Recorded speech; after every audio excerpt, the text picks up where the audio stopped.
qu'un seul truc. C'est-à-dire quoi? Vous m'entendez qu'en nord... Enfin, en fait, vous m'entendez pas en stéréo, là. Ok. Ça me met très bien, ça. C'est bon, on me sonner par la fenêtre.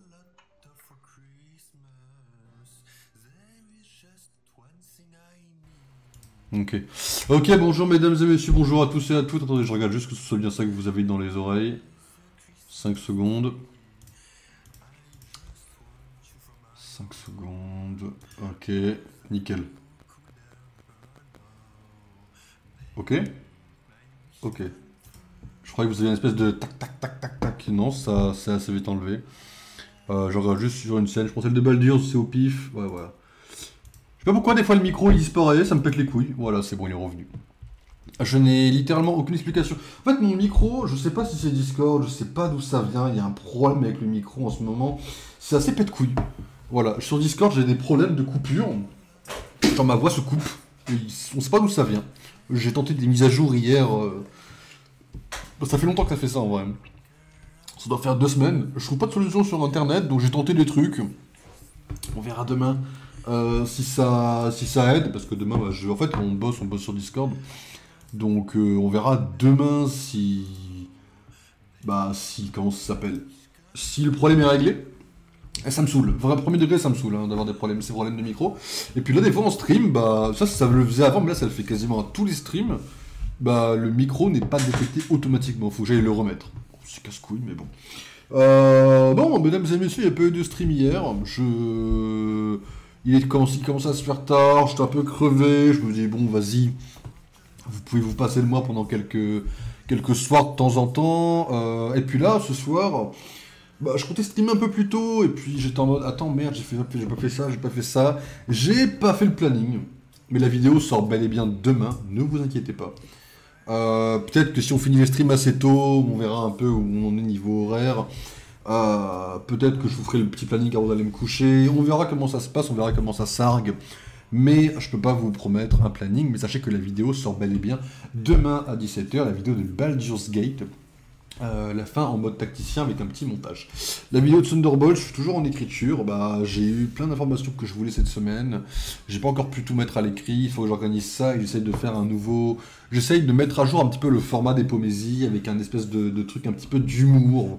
Pas comme les Apple Awards, hein, mais je tente un format un peu fluide, si vous voulez, pour que si vous passiez hier devant la vidéo, vous ne la sentiez pas passer.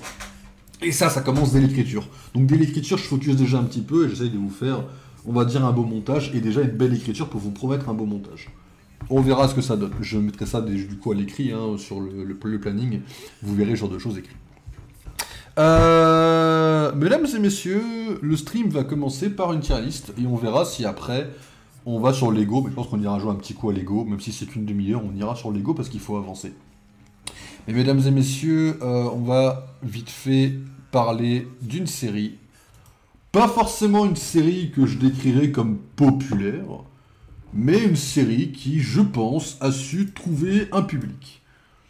Est-ce que c'est un public dont j'ai fait partie? Ben, on va pouvoir en parler. Alors, si je pouvais éviter d'avoir des pubs bête-couilles sur ce site de débile. En vrai, le site était banger jusqu'à ce qu'ils mettent des pubs. La vérité... Le site de tier list était incroyable jusqu'à ce qu'ils aient l'idée de mettre des pubs. Hein. Les pubs gâchent l'expérience sur ce site, premier degré. Voyons, juste par curiosité, je peux savoir le prix? Oh, ça m'a... Lifetime 20 balles. Bah, en vrai de vrai, Lifetime 20 balles, j'ai vu pire en vrai. Si un jour vous voyez plus de pubs sur ce site, parce qu'on fait quand même souvent des tier list, c'est que j'ai pris le Lifetime, hein, je vous préviens. C'est pas... Enfin après j'ai peur qu'ils nous baisent. Le Lifetime ça peut nous baiser la gueule. Hein. Bon, peut-être qu'un jour on verra. Je parle évidemment de la série You. Alors peut-être que vous ne connaissez pas, je vous propose un petit récap très rapidement de la série You. Alors déjà sachez qu'on va beaucoup spoiler la série, donc si vous ne l'avez pas vue, et si vous n'avez pas vu surtout les 5 saisons, je vous déconseille... vraiment, vivement, de passer sur ce stream. Ou de regarder la vidéo en entière. On est là pour spoiler la série You. You, c'est 5 saisons. Je ne sais plus de quand date la première.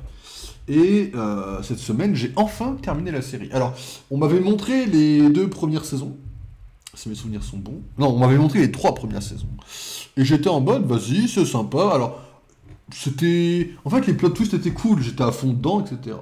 Quand la saison 4 est sortie, on a regardé, et franchement, la saison 4, je l'ai trouvé incroyable.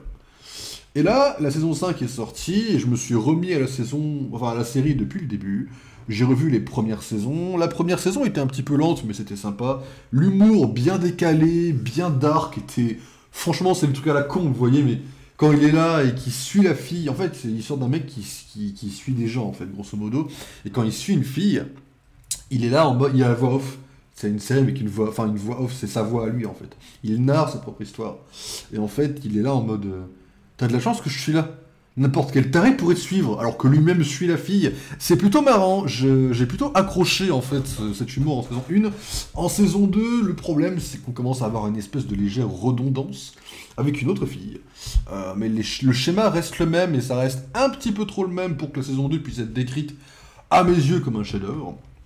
La saison 3, il est avec la même fille, et là on commence à avoir un côté vraiment ennuyant. La saison 3 est à mes yeux la pire saison.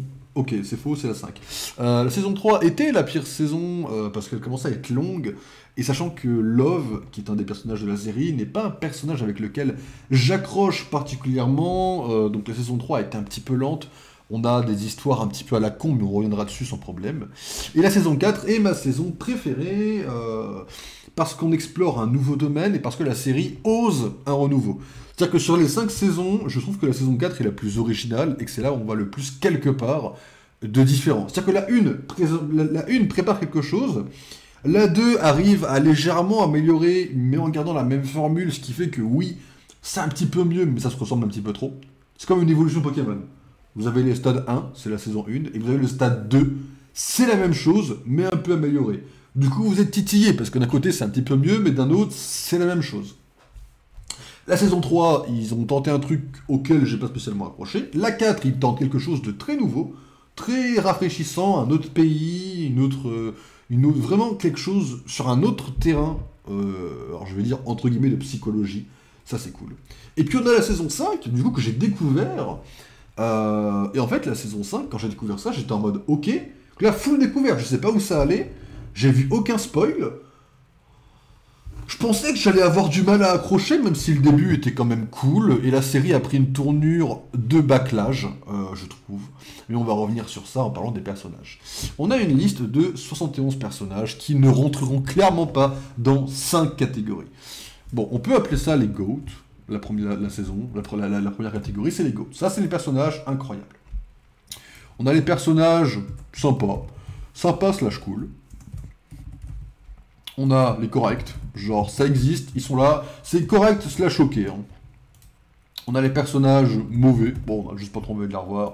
On a les personnages, c'est juste non. Et ici on va mettre une catégorie en dessous, qui seront les personnages bâclés. Voilà. Et on va créer une catégorie, bon là c'est pas forcément en dessous, je vais la mettre ici, enfin... En fait on va... Non, on va la mettre là.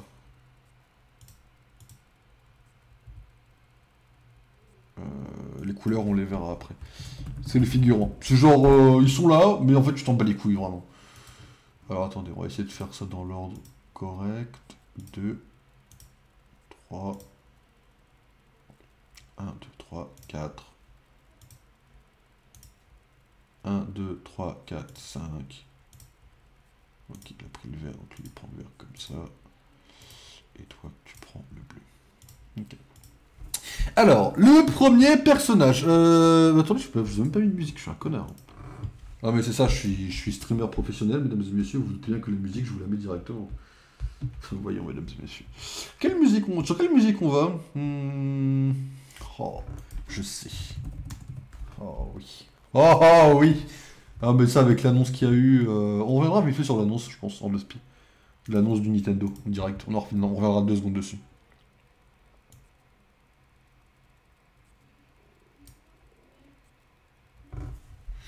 Ok, ça charge. Dès que c'est lancé, on repart sur la tier list. Est-ce que je vous ai mis une... Ouais, son tier list, ok.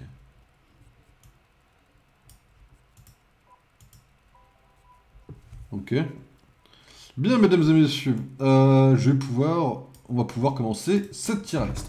Alors, Guinevere Beck. Guinevere Beck est la première femme de Joe. Enfin, la première femme. La première qui va commencer à observer dans la série. C'est la femme principale de la saison 1, qui est écrivaine. Et grosso modo, pendant une saison, on passe ton temps à te dire que c'est grosso modo la jeune insouciante, la jeune artiste. Alors, on a beaucoup le point de vue de Joe, pas beaucoup le sien. Donc il y a plein de trucs, on ne sait pas vraiment si c'est vrai ou faux, mais on sait qu'elle a un groupe d'amis un peu toxique, on sait qu'elle a une relation avec ses parents qui est compliquée, je sais même plus si on parle vraiment de sa mère d'ailleurs, son père on reviendra dessus parce qu'il est dans la liste. Et elle, grosso modo, bah, elle se fait tuer parce qu'elle découvre qui il est. Elle découvre que c'est un putain de psychopathe, ou un sociopathe, suivant les points de vue, et il est en mode, bah non, ça va pas, elle essaye de s'enfuir, elle se fait étrangler, elle se fait tuer. Grosso modo, son esprit hante un peu la saison 2, parce que du coup, Joe se fait retrouver par quelqu'un et il fuit, et c'est directement lié, du coup, à Guinevere, Beck. Enfin, en fait, on va l'appeler Beck. Tout le long de la saison, elle s'appelle Beck. En saison 2 et 3, enfin, en fin de saison 2 et en saison 3, voire carrément saison 4, elle est un peu zappée. Et en saison 5, elle revient au cœur de l'intrigue, puisque quelqu'un voulant la venger revient sur le devant de la scène. Beck, je vais vous avouer un truc, je suis pas méga fan de l'actrice. Parce que je trouve qu'elle a, désolé de le dire, aucune aura. Genre à l'écran, elle a pas de prestance. Elle apparaît à l'écran, je suis en mode, oui, bon, elle est là, ça marche quoi. Elle a un petit côté, en effet, qui fonctionne bien de jeune insouciante avec Joe. D'ailleurs, Joe a une tête de jeune tout le long de la série, sauf à partir de la saison 4. C'est pour ça que j'ai du mal avec les âges. J'ai beaucoup de mal avec les âges. Quand on me dit que Joe a acheté une maison et qu'il était en mode, vas-y, je vis ma belle vie avec ma femme et mon gars, je suis en mode, mais attends, mais frérot, il a 18 ans avec la tête, en fait, ça passe pas, quoi. Mais en saison 1, il n'y a pas ce problème. Parce qu'en saison 1, en effet, Guinevere Beck fait 18 ans, Joe également. T'as l'impression que c'est les deux jeunes. En vrai, je suis en mode, ok, bon, ok, si tu veux, il n'y a pas de problème. Après, son histoire, est-ce qu'elle est folle? On découvre la série, c'est cool. On va pas non plus trop loin, quoi. C'est très... on tâte le terrain, voir ce qu'on veut dans la première saison. On est là, c'est cool. Est-ce qu'on s'arrête 10 ans dessus? Non, clairement pas. Donc, Guinevere, c'est correct, ok. On est là. C'est bien. Joe. Alors, Joe, en vrai, on va directement attaquer le terrain. Je pensais qu'on en parlerait vers la fin. La challenge l'a mis dès le début. Bon. Joe, c'est le mec principal. Grosso modo, au fil des 3 premières saisons, on découvre que le mec a tué son père et que, entre guillemets, à cause de ça, sa mère l'a abandonné. Il a été mis dans un orphelinat, pardon, où il a été battu, mais il a essayé de se lier plus ou moins dans une relation maternelle avec comment ça s'appelle? Avec une espèce d'infirmière, je crois, qui a été tuée par son mari qui l'a maté. Et donc, du coup, il s'en veut de ne pas avoir tué le mari au moment où il pouvait pour sauver l'infirmière. Et depuis, grosso modo, on a une espèce de saut dans le temps, on n'a plus rien entre ça et le début de la première saison, et on découvre qu'en fait, grosso modo, hein, je vous le fais... En fait, là, il faut que je vous arrondisse 5 saisons, parce que là, ceux qui sont là, en général, bah, vu que je spoil, vous connaissez la série, donc j'essaye d'aller vite aussi. Grosso modo, Joe, c'est le mec qui va tuer toutes les personnes qui regardent de travers la femme qu'il aime, quoi. Dans les grosses lignes. Genre, c'est un tueur en série pour des bonnes raisons. Après, des fois, il tue sans vouloir, etc. Le problème que j'ai avec Joe, c'est pas forcément qu'il est mal écrit, c'est que les scénaristes, j'ai l'impression qu'ils l'ont écrit pas avec le cul. En ce qui revient au même, du coup, hein, voilà. En fait, le problème de Joe, c'est que en saison 1, on te le présente comme un amoureux qui est juste un peu paumé, en fait. Genre, le mec, juste, vas-y, il fait pas exprès de tuer, ou alors, vas-y, mais il a pas le choix, ou alors, ah, putain, il a un passé un peu sombre. Tu sais pas trop où tu vas avec lui. Après, tu te rends compte quand même que c'est un peu un tueur. En saison 2, t'es en mode, vas-y, il change de vie. Mais il retombe dans ses travers. Mais en même temps, il a pas envie de tuer tout le monde, et il se rend compte que bah, la femme qu'il aime est pire que lui. Et là, dans mon livre, je trouve qu'on insiste un peu trop sur une espèce de rédemption en saison 3, en mode, bah, parce que Love est pire que lui, bah lui, il est là pour son gosse, quoi. C'est juste un père, vous voyez. Et je trouve qu'on insiste un petit peu trop sur ce point, vous voyez. Et au final, la saison 3 se termine, et moi, quand la saison 3 se termine, en toute logique, je trouve, on est en mode... Enfin, les scénaristes, en tout cas, veulent nous faire aller en mode... Bon, il a vécu un petit moment de merde. Il s'agirait d'avoir de la compassion pour lui. Et t'arrives en saison 4, il est tellement perturbé qu'il dissocie. Il y a un côté qui tue, et lui, il veut pas. Et là, moi, en ce moment-là, saison 4, j'étais en mode, bah ouais, bah t'as une rédemption, quoi. Bah, classique shit, quoi. Et en effet, la saison 4, c'est le côté british, c'est le côté gentleman, c'est le côté, bah lui, il veut pas tuer. Et à la fin, bah, tu te rends compte qu'il tue... Mais vas-y, c'est quand même, il tue les plus gros salopards du monde, quoi. Et là, t'es en mode, ok. Donc il est avec une femme qui accepte qu'il tue. La fin de la saison 4, quand même, t'es là-dessus. T'es avec une femme qui accepte qu'il est tué, mais ils essayent de lutter contre ça ensemble. Mais elle est ok avec le fait qu'il tue. Et là, t'as la saison 5. Et en saison 5, Joe vrille tellement que c'est trop gros. C'est-à-dire qu'en fait, je pense que dans la tête des showrunners, ils étaient en mode les gars, on a un petit problème. En saison 5, on veut tuer Joe.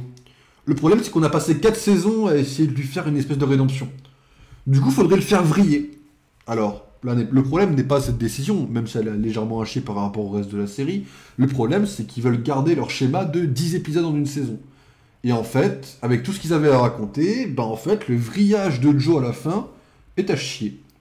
C'est-à-dire que je trouve que Joe vrille, ok, pas de souci, en fait, le vriller, mais il vrille beaucoup trop vite. Il tue des gens, mais qui ont aucun rapport avec, des fois, avec Kate. Genre, il y a des... Je sais pas, en fait, il va commencer par tuer un connard, bon, qui a voulu baiser Kate, mais... Voilà, bon, ça, à la limite, on s'en fout. Et puis après, il commence à t'emprisonner les sœurs. Puis après, il commence à faire tuer la sœur par... Mais là, tu commences à tourner dans un truc. Le mec est littéralement le mec le plus... est devenu le mec le plus sadique du monde. C'est plus le mec qui tue rapidement, c'est plus... Non, non. C'est devenu un psychopathe. Littéralement. Et là, t'es en mode... Ouais, ok. Et puis après, il commence à péter son crâne, à décapiter des chaises en mode il pète son crâne. Mais frérot, non. Et puis à la fin, dans le dernier épisode... C'est carrément devenu un tueur en série, hein. Il tue sans vouloir, il en a plus rien à battre, quoi. Et là, je suis en mode... Je sais pas, vous voyez, je trouve que ça a été trop vite, en fait. On n'a pas assez eu le temps de se détacher du jeu de la saison 4 pour arriver dans celui de la saison 5. Et le virage est trop violent et n'a pas assez de sens. Voilà. Ce qui veut dire que Joe, je peux pas le mettre dans Goat parce qu'on a trop de problèmes, en fait. Du coup, je vais le mettre dans sympa, cool, et il est bien là où il est. Et il est bien là où il est, finalement. Voilà. Ethan. Alors, Ethan, c'est le pote bibliothécaire de Joe. Alors, je me suis rendu compte cette semaine que c'était un acteur de Sévrance. Genre, j'avais pas reconnu en début, parce que j'avais pas vu Sévrance avant. Bon, déjà, ça bouille. Le mec est trop sympa. J'aime trop la bouille d'Ethan. En plus, le mec, il est paumé, il est là. En mode, ouais, vas-y, t'inquiète, je ferme. Puis, il est là, dernière saison, il revient, il est en mode... Non mais je pense pas Joe c'est un tueur. Bon après je peux pas être sûr que ce mec il est paumé, il m'extermine. En vrai, Ethan m'a un peu exterminé. La vérité c'est que j'ai été un peu matrixé par Sévrance également. Je propose de le mettre dans sympa, cool. La première saison il joue son rôle et franchement c'est cool. Paco, et Paco il est pas mal non plus en vérité. Paco en première saison c'est le gamin qui se fait tabasser par son père. Et Joe l'aide, il va d'ailleurs tuer son père. Hein. Et ensuite, il revient en saison 5 pour dire que... il avoue à demi-mot que Joe a tué son père. Enfin, ça m'a exterminé. Paco est sympa. Après, son enjeu est cool. En fait, Paco a un côté de rédemption envers Joe. Joe est un psychopathe 90% du temps de la saison 1. Et quand Paco apparaît, t'es en mode... Bah ouais. Bah c'est cool. Il est là pour faire le bien. Bon, pas trop, mais bon. Du coup, Paco, obligatoirement, je suis obligé de le mettre devant Ethan et de le mettre là. Paco, pour moi, c'est oui. C'est oui, Paco. Alors là, en fait, je vous ai mis beaucoup de temps sur la femme principale et Joe, en fait, ça va être ça. En fait, You, c'est beaucoup ça. C'est Joe et une femme principale. Et puis le reste, il n'y a pas beaucoup de choses à dire. Donc en fait, la tier list va aller assez vite une fois qu'on a passé le jour, en fait, quoi. Monsieur Mounet, c'est le propriétaire de la bibliothèque. Grosso modo, on le voit en saison 1, on voit qu'il tabassait un petit peu, je crois... Je sais plus si on parle de tabassage ou juste de séquestration, mais bref, c'est lui qui a vraiment élevé Joe, grosso modo. Et puis il disparaît. Genre, en fait, je suis obligé de le mettre en bâclé, Monsieur Mounet.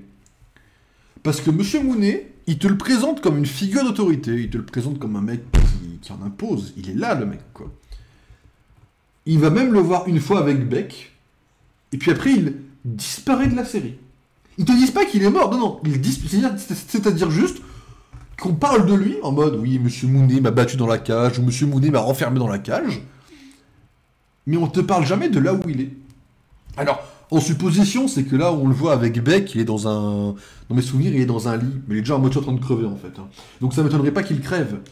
Le problème, c'est que pour un personnage qui est aussi important dans la série, on ne revient jamais dessus. Je vais regarder sur internet s'il n'y a pas un truc. Vous savez quoi? On va aller sur la page internet là. On va taper You Monsieur Mooney. Je sais pas si. Il y a un truc en fait. Yvan Mooney. Voilà, c'est lui. Hein. Voilà. Est-ce qu'on a quelque chose? Ouais, excusez-moi, j'ai pas envie de me faire chier. Pardon, je Google. On va essayer, pas de soucis, on a le temps. Ok, bon, apparemment. Ah voilà.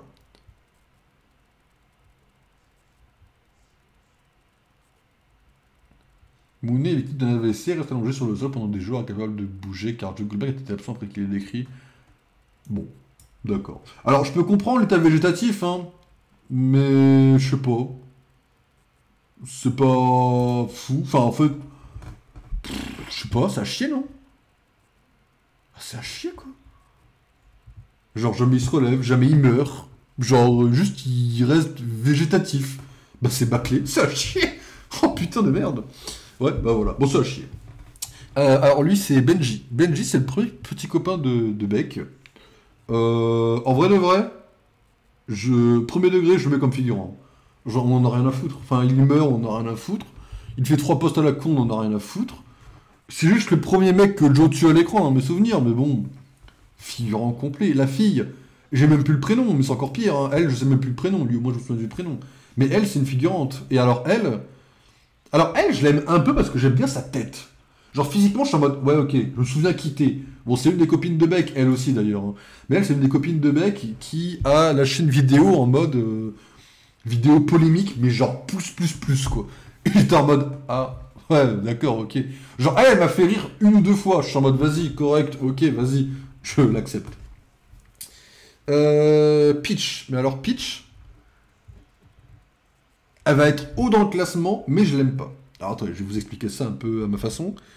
C'est-à-dire que Peach est un personnage qui a été très bien écrit, je trouve. Genre, Peach, c'est une espèce de Joe en moins folle, mais en tout aussi obsédée. C'est-à-dire qu'en gros, Peach, c'est la meilleure amie de Beck, mais grosso modo, plus on avance, plus on va découvrir qu'elle est littéralement obsédée par Beck, en mode elle est amoureuse. Et en mode elle veut la séparer de tous les mecs, et elle veut la voir que pour elle, et elle veut essayer de développer une espèce de relation, on va dire lesbienne avec elle, mais avec des... En fait, sa tentative numéro 1, c'était de ramener un mec avec qui elles avaient une relation, les deux, je crois, et de coucher à 3, grosso modo. Sachant que Beck était légèrement pompette, quoi. Ça, c'est Peach. Et après, elle se fait tuer. J'adore, dans la saison 1, la relation que Peach a sur Beck. Genre, j'aime bien qu'on découvre qu'en fait, Peach, elle arrive à contrôler Beck de la mauvaise façon. Et j'aime bien comment c'est tourné, j'aime bien comment c'est amené. Et en plus, elle est détestable. L'actrice joue très bien pour rendre le personnage détestable. Je trouve que c'est bien fait. Après, je sais pas où je la mets, quoi. J'en ai aucune idée. Littéralement... Alors, je pense pas que je puisse la mettre en GOAT. Je pense que je peux la mettre là. Vous voyez. Je pense que Peach mérite un sympa cool. Et puis voilà, quoi. Alors ça, c'est Ron. Ron, c'est le père de Paco, le père adoptif, hein, le beau-père, qui a commencé à le tabasser. Alors, celui qui meurt. Bah, la vérité, c'est qu'il est correct, ok. Parce qu'en fait, il est pas marquant. Il est là, il tabasse son fils, c'est horrible, hein, je dis pas le contraire, mais ce que je veux dire, c'est que c'est juste un mec qui est là, et qui se fait tuer. Touchez votre nez, il est 1h01. Mais on s'en fout du reste, on s'en fout, c'est juste un mec qui se fait buter, pas plus que les autres. Donc du coup, on va mettre le sang correct, ok, c'est déjà bien, quoi. Elle, c'est la mère de Paco. Vite fait, elle a une histoire avec sa drogue qui est tragique. Mais en vrai, t'enlèves sa drogue... Enfin, je veux dire, c'est con, tu pourrais dire ça à n'importe quel perso, t'enlèves ça, il devient nul. Ce que je veux dire, c'est juste que... Son histoire, elle est... À elle, en fait, Paco est l'élément clé vis-à-vis de Joe, sa mère. C'est un élément tragique, mais on revient pas tellement dessus. Elle est là, dans mes souvenirs, elle s'en sort à la fin. D'ailleurs, c'est assez, la fin est assez, entre guillemets, douce dans le sens où c'est cool qu'elle survive en fait, quoi. Du coup, je vais me permettre de la lâcher là. Voilà. Ça, c'est le père de Beck. Mais alors, le père de Beck, c'est une dinguerie. On n'en parle pas, on n'en parle pas assez du père de Beck. Dans mes souvenirs, il survit. Hein, donc, je pars du principe qu'il survit. En fait, c'est assez facile à vérifier, savoir s'il survit, en fait, quoi. C'est très simple à savoir s'il survit, en fait. Hein. Je vais pas se faire chier. Hein. Bon. Je pense avoir une page avec Beck. Du coup, apparemment, je l'ai pas. Guinevere Beck. Son père. Les pubs Google, la bonne, bien grosse, les pubs Google, hein. Au cas où si on n'avait pas vu. Il faut aller se faire foutre des fois. Voilà, il survit, on est d'accord.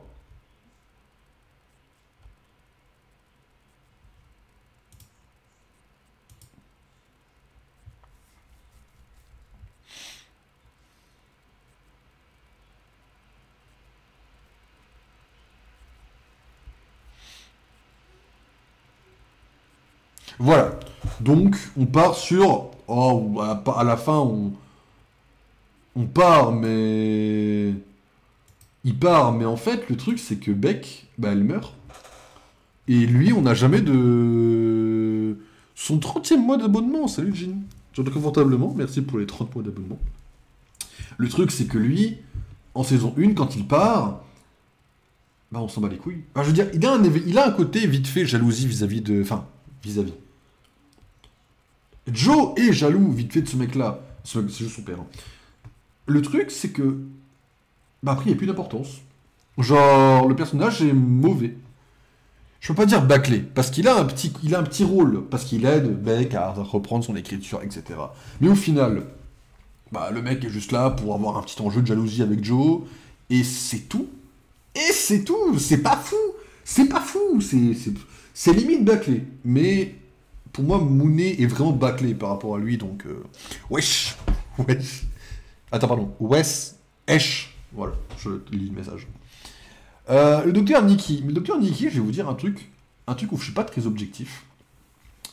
C'est que j'adore la tête du personnage. Genre, je suis pas objectif, mais j'adore Enfin, visuellement, juste sa gueule, je l'aime bien. Est-ce qu'on peut avoir un petit lien vers le docteur Nikki Candace, professeur Matt, capitaine, Ethan... Ah, le thérapeute. J'ai vu un thérapeute, là. Voilà. J'aime beaucoup la gueule du docteur Nikki, j'aime beaucoup l'acteur. En fait, je vais pas rader les trucs de l'acteur, on s'en bat les couilles, mais j'aime bien la gueule de l'acteur. Genre, je sais pas, sa tête, elle me revient. Donc, du coup, la vérité, c'est que, bah, je l'aime bien. Maintenant, si on regarde d'un point de vue dans l'histoire, qu'est-ce qui s'est passé? Bah, le mec, c'est un psy qui a couché avec Beck, si mes souvenirs sont bons. Il a vraiment fait. En fait, il couche avec ses patients, en fait, en général, quoi. Puis il a rencontré Joe, sous un faux nom, et Joe l'a fait emprisonner pour le meurtre de Beck. Il apparaît vite fait en saison 2, j'aime beaucoup son petite apparition en saison 2 quand... Comment il s'appelle cet abruti, là? Oh, putain, je vais pas la voir. Ah, c'est simple, Candace. Candace, voilà, Joe. Non, Forty. Voilà, quand Forty va le voir, j'aime beaucoup.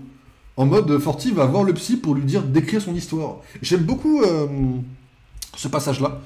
Et puis après, le psy disparaît un peu, mais vas-y, on revient vite fait avec lui. En saison 5, il a un fils qui le venge.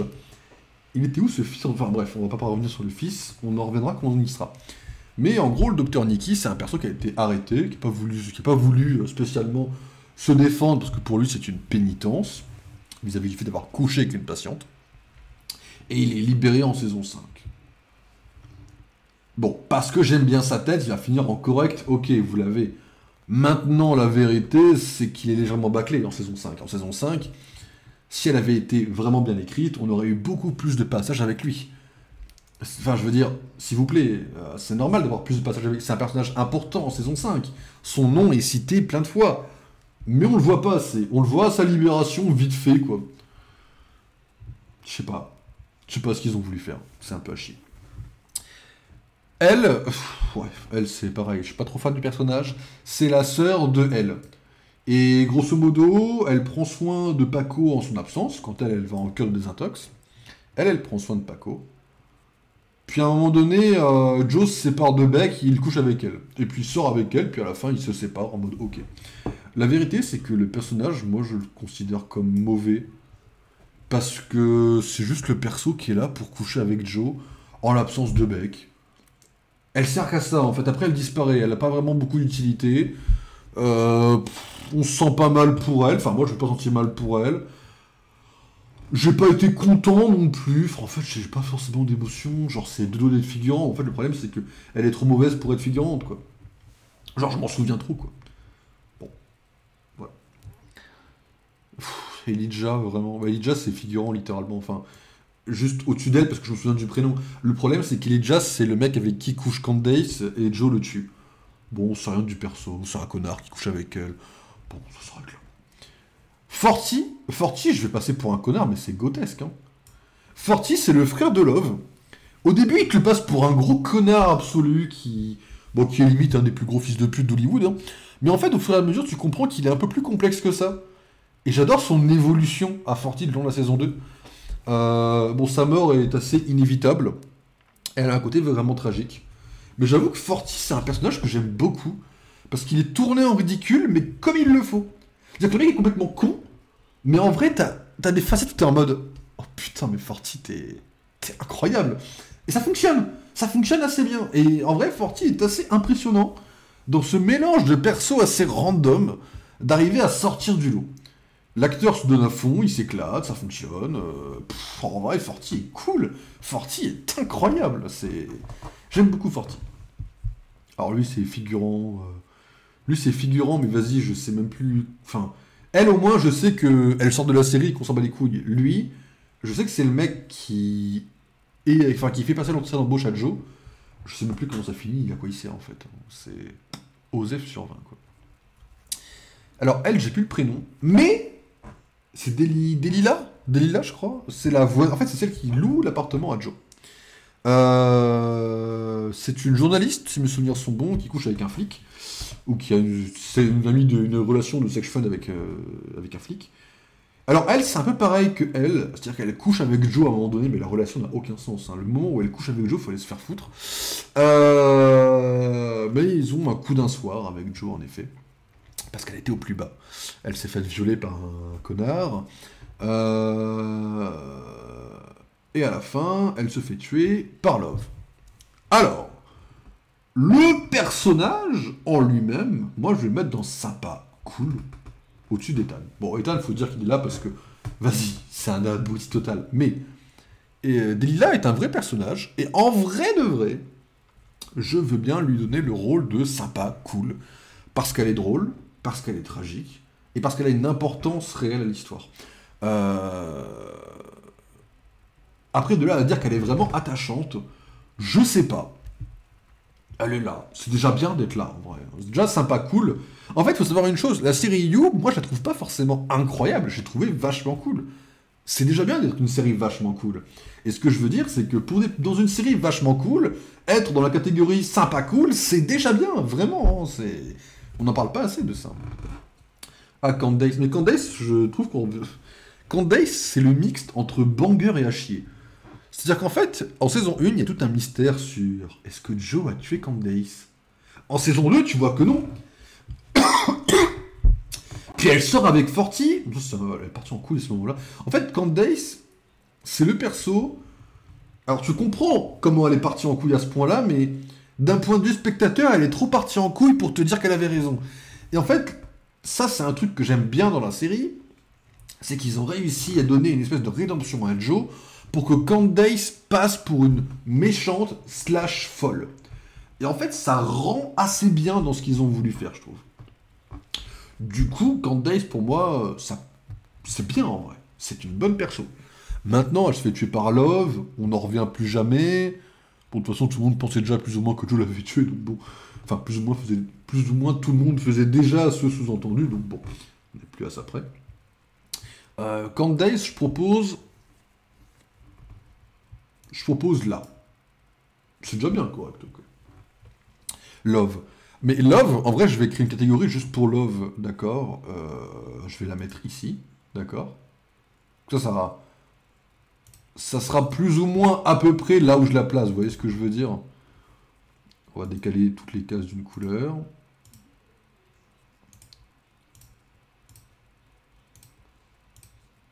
Voilà. Non, parce que là, faut... Je suis désolé, mais... Voilà, et on va l'appeler surcoté. Love. C'est une case juste pour elle, en fait. Parce que je vais vous dire la vérité. Love est un perso qui n'est pas forcément un mauvais perso. Mais quand je vois les réactions sur Internet, où les gens sont, dès qu'elle apparaît, ils sont en mode « Oh, la sainte déesse !» Frère, elle est revenue en saison 4, les gens ont adoré l'épisode. Mais les gars, Love est une bonne perso. Mais arrêtez d'être surcoté. Genre, elle existe, elle est là, elle pète un câble. Alors, la façon dont elle pète un câble aurait pu être romantique si elle avait pété un câble pour Joe. Le problème de Love, c'est qu'à la fin de la saison 3, ils ont essayé de la rendre tellement méchante qu'ils ont essayé de dire que c'est elle qui avait tué son ancien mari. Qui, en fait, il était malade, mais il commençait à aller mieux, mais il voulait partir. Du coup, elle l'a tué. Et je sais pas si c'était prévu depuis le début, mais il y avait tellement aucun indice qui laissait penser ça que je suis en mode... Ça, c'est... Je sais pas, c'est pas fou, en vrai. C'est un peu en mode, tiens, regarde, c'est une pétasse. Mais si, regarde, elle a voulu tuer son premier mari. Mais en fait, ça a aucun sens. Parce qu'il y a rien qui le laissait entendre. Et du coup, je sais pas. Ils ont essayé de faire une espèce de Joe féminin pour faire comprendre à Joe que c'est un connard. Bon, on sait où ça a fini. Mais en fait, elle, je sais pas. Puis, de toute façon, la fin, elle est un peu bâclée. C'est pareil, hein, en mode, elle a réussi à le baiser, mais comme Joe doit survivre, ben en fait, non. Elle l'a pas baisé. Parce qu'il l'avait vu venir. Bon, c'est un peu forcé. Je sais pas. Love, c'est oui et non, vous voyez. Il y a un peu de tout. Mais ce qui est sûr, c'est qu'elle est surcotée, sa mère. Ah, le vrai Will. Mais en vrai, Will... Je vais le mettre là. Hein. Mais c'est vrai que Will... Will, c'est un peu comme le personnage de Bronte dans Game of Thrones. Will, c'est le seul qui a une bonne fin. Grosso modo, Will a été dans une prison. En fait, Will, c'est un mec qui faisait des fausses identités. Bon, c'est pas un mec bien de base. Il s'est fait choper par Joe. Il a été mis en cage par Joe. Le mec a une case en moins, hein, c'est sûr, hein, mais il a des dettes de je sais plus quelle somme à un connard. Hein. Bah, Joe s'en a occupé pour lui. Puis après, Joe l'a laissé partir, parce que Joe était dans une phase où il voulait laisser les gens vivre leur vie. Donc le mec est parti. Le mec a trouvé la femme qu'il avait trouvée sur internet, qui avait failli être un scam. Hein. Dans tous les mondes réels, c'était un scam, mais non, Will a trouvé l'amour pour de vrai. Et puis après, Will a gardé contact avec Joe. Genre, il lui envoie des cartes, en saison 3. Puis en saison 5, il l'aide carrément à contacter son fils, quoi. Je veux dire, Will est un goat absolu. Ce mec, je l'adore dans cette putain de série. Outre le fait que ce soit l'acteur du Pingouin, hein, dans Gotham, j'adore ce mec. Ce mec a une évolution, c'est juste le mec, par rapport à la série, il s'en sort bien. Genre, tout le monde s'en sort mal, tout le monde a des merdes, sauf lui. Bah, lui, il finit en vie avec sa femme, à l'autre bout du monde. Manille, la ville, c'est Manille. C'est-à-dire que si je regarde sur Internet, je suis sûr que Manille, c'est comme Hawaï, c'est paradisiaque, quoi. Ah, peut-être pas. C'est en Philippines. Ah, c'est pas vraiment la tête que j'avais de Manille. Je pense que c'était genre Hawaï. Genre ça. Pour moi, Manille, c'est ça, quoi. Mais genre, bon, après, apparemment, il y a aussi des quartiers très classiques. Hein. Oh, c'est vachement chic, Manille, quand même. La vache. Genre voilà, le mec vit là. Il a croisé Joe et le mec vit là avec sa femme.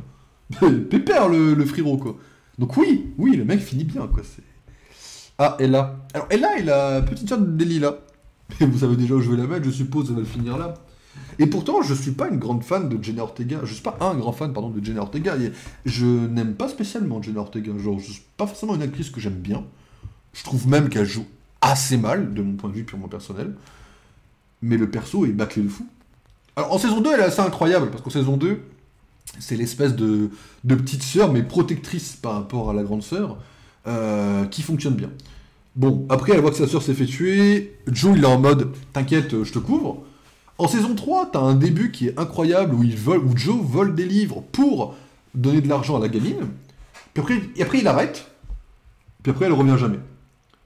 L'épisode où tout le monde revient, elle aurait pu revenir pour parler de Delilah, parler de quelqu'un. Non. Elle aurait pu réapparaître à un moment donné. Non.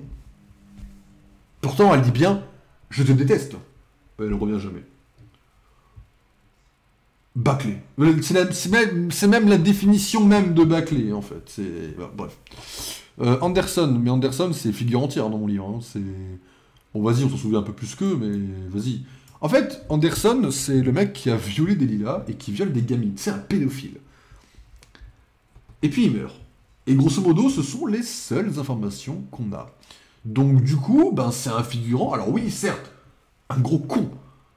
C'est juste un figurant qui crève. Hein. Il a un petit enjeu dans l'histoire, mais on s'en bat les couilles. Hein. Figure entière, hein. Oubliable de fou. Lui c'est pareil. Alors lui, il a un petit côté. J'aime bien la tête de l'acteur parce qu'il, à un moment donné, il fait une séance d'apiculture d'acupuncture, pardon, excusez-moi, à Joe. Et j'aime bien sa gueule, mais si je suis honnête, c'est figure entière aussi. Mais j'aime bien sa gueule. Genre, en vrai, bah, vous savez quoi, je vais le passer là, quoi. Voilà. Non, en vrai, j'aime bien sa gueule. Je vais le passer en correct, ok. Sa gueule est marrante. Le flic, par contre, tu vas te faire foutre, t'es figure entière, frère. Le flic, je me souviens plus de son prénom, je me souviens plus ce qu'il fait, je me souviens plus comment il finit, je sais plus s'il meurt, on le revoit plus. Le flic, c'est figure entière, quoi. C'est qui, lui?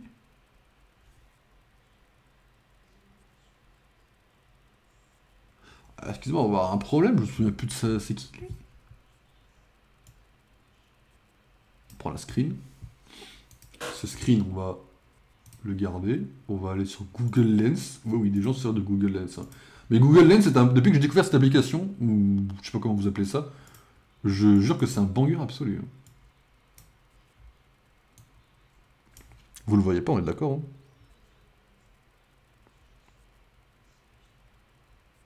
Ok, non. Parce que c'est des captures d'écran et j'ai des photos des potes des fois.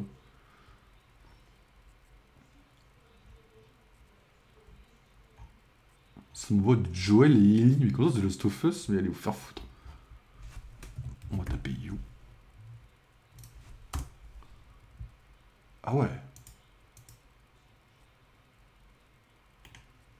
Bon, oui, c'est tellement figurant que je ne sais même plus qui c'est en fait. Ok. La mère de. La mère de. Comment elle s'appelle? La mère de Love. Alors, la mère de Love. Et pour être assez honnête, je vais la mettre là. Bon, même là, vous savez quoi. La mère de Love, elle est introduite en saison 2. Bon, c'est un peu une pétasse déjà en saison 2. Puis en saison 3, tu vois toute l'autre facette où elle est en mode dépressive, en mode encore plus pétasse, en mode irresponsable, en mode t'arrives à avoir de la peine pour elle, mais en même temps elle arrive à être manipulatrice. Et puis en même temps t'as un côté où vraiment elle essaye de paraître jeune, de reprendre des contacts, d'être sur les réseaux. Et j'aime bien la façon dont le personnage est tourné. Donc vraiment je pense qu'on peut dire que le perso est sympa, slash cool, sans aucun problème. Elle est bien. Franchement, c'est un des persos secondaires qui a eu le plus d'impact. Hein. C'est pas la plus, mais elle a eu un impact qui est vachement cool sur la série. Ouais, frère, je me souviens plus de toi non plus, frère. Ouais, hop, je me souviens même plus de toi non plus.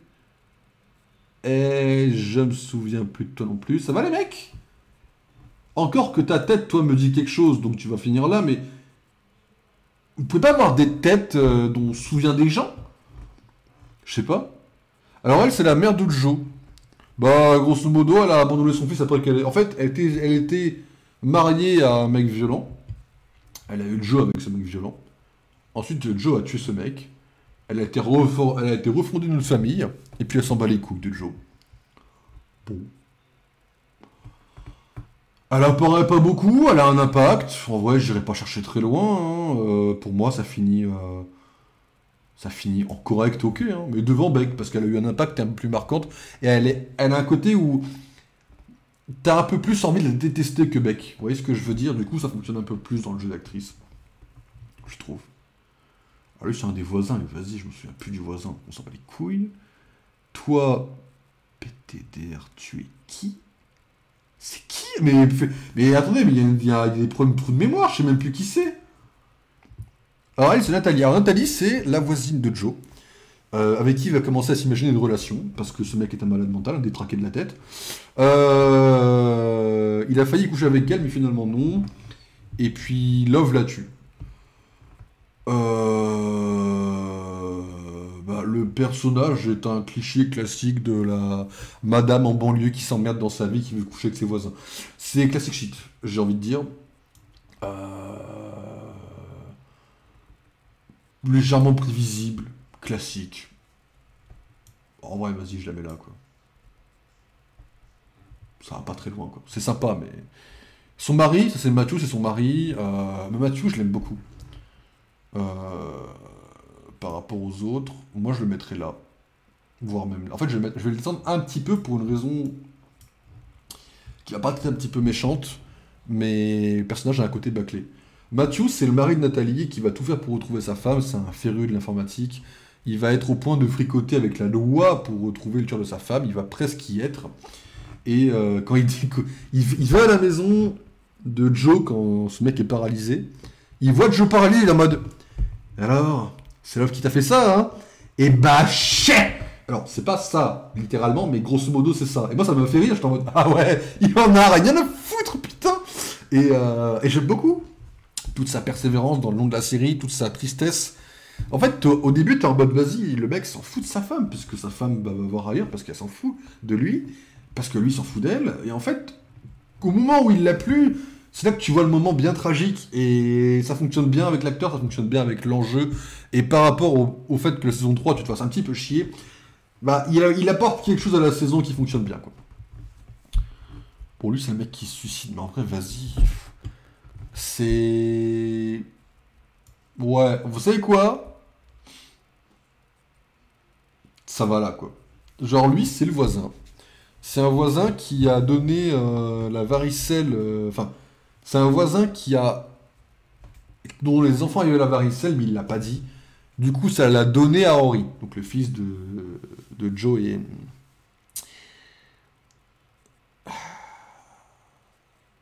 Love. Et grosso modo, Love l'a emprisonné pour ça. Et Joe a fait en sorte qu'il se suicide pour qu'il paye pour les crimes de Nathalie. Ils ont créé une histoire, etc. C'est assez osef dans le papier, en mode, bah, on revient jamais dessus. C'est juste c'est juste pour conclure une histoire, mais on revient jamais dessus. Donc osef. Il est juste là parce que l'acteur joue bien le rôle et que sa mort a un vrai impact et est assez tragique parce que c'est pendaison avec sa femme qui découvre le truc. Donc il y a un côté tragique. Je trouve que pour donner un côté tragique à une histoire, la pendaison est très tragique dans un scénario parce que c'est le mec qui se suicide et quelqu'un qui découvre le corps.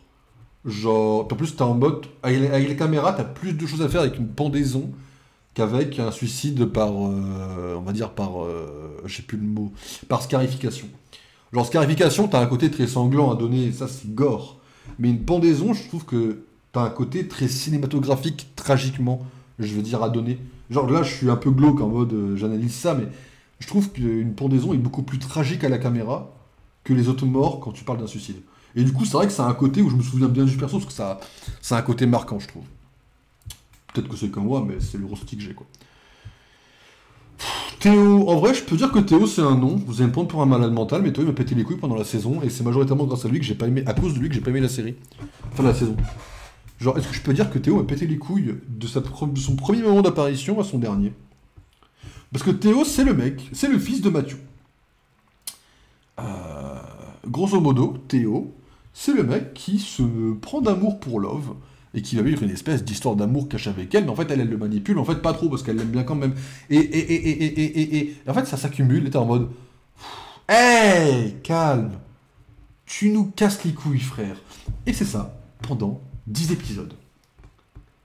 Au-delà du fait qu'ils se prennent un coup dans la gueule, qu'ils tombent les escaliers et qu'ils survivent. Ça, c'est encore autre chose, c'est la série qui se fout de ma gueule. Parce que la série n'a pas assumé de tuer des gosses. Bref, le personnage, c'est... Marianne. Alors, Marianne, je suis désolé, hein, mais dans mon livre, ça va en goat. Sa mère. En saison 3, elle est là. C'est la bibliothécaire.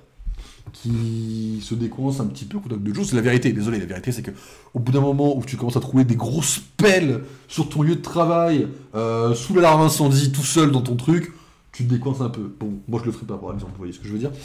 Donc elle se décoince au contact de Joe, elle retrouve la garde de sa fille au contact de Joe, et c'est une des filles de la série, on va dire, avec Joe, une de celles qui a le plus d'alchimie.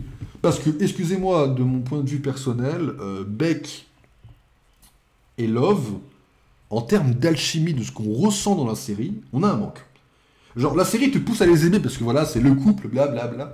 Mais, il y a un manque d'alchimie. Marianne, elle a cette alchimie avec Joe, ça fonctionne bien. Et t'as un côté tragique vis-à-vis de la gosse. Donc, saison 3, elle se casse. Saison 4, tu commences à te dire... Bon, il l'a juste laissé partir. Non, non, ce mec est un malade mental, il l'a emprisonné, il l'a torturé. Elle a failli mourir, elle a pensé au suicide. Et non, il l'a pas laissé tranquille. Mais ça, c'est parce que la saison 4, elle est incroyable. Désolé de le dire et je le répéterai, mais la saison 4 est un pur chef-d'œuvre. C'est de la magie, la saison 4, par rapport au reste. C'est pas un chef-d'œuvre absolu, il y a plein de problèmes à la saison 4. Mais, elle est incroyable, la saison 4. Et Marianne, là, en fait partie. Et le fait qu'elle survive à Joe, eh ben c'est tout aussi cool.